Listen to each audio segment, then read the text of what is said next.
Hello મિત્રો, તો અત્યારે હું એવી જગ્યાએ આવ્યો છું જ્યાં આમ થોડોક આમ ડુંગરા જેવું છે અને અહીંથી મારા મિત્રનું ખેતર છે અને અમારા ગુરુજી અહીં બેઠા છે અને આ છે કાચો રસ્તો, પણ અહીંયા ક્યાંય ચડવાનો રસ્તો નથી અને આ છે વાડી. તો અત્યારે હું મારા ગુરુજીને લેવા આવ્યો હતો, એટલે કે બૌદ્ધ સાધુને. તો પંત્યજી અત્યારે આરામ કરશે ને ત્યાં સુધી હું ચડવાનું ગોતું. અહીંથી ચડવું હોય આપણે, જો થોડું રિસ્કી છે પણ ચડવું પડશે. રિસ્કી શું હોય ભલામણ, આપણે બહાર ચડવાના જ છે.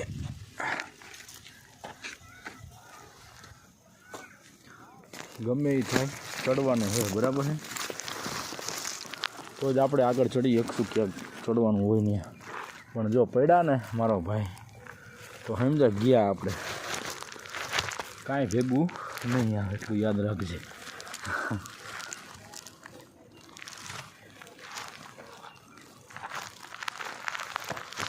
ચડવાનું એટલે ચડવાનું મારો ભાઈ, કીધું હતું ને મેં, રિસ્કી હતું પણ ચડવાનું હજી.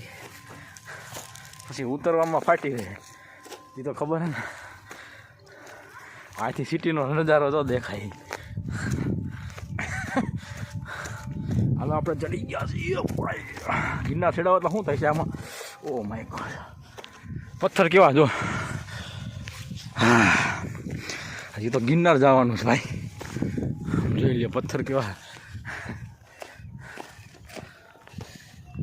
તો આપણે આવી ગયા છીએ ટોચ ઉપર.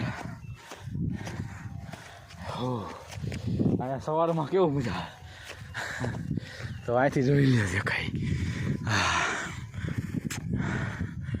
અરે હાલ ભાઈ બંધ આવ્યો. હાલા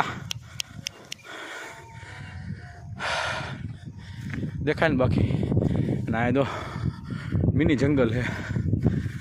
ચડાઈ ગયું મારો ભાઈ, પણ આ ઉતરવાનું જો એટલું ઓછું છે. જોલું ટ્રેક્ટર જાય, કારણ કે રસ્તો નથી હો, એ રીતે જ ઉતરવાનું જેમ આવ્યા હતા એમ.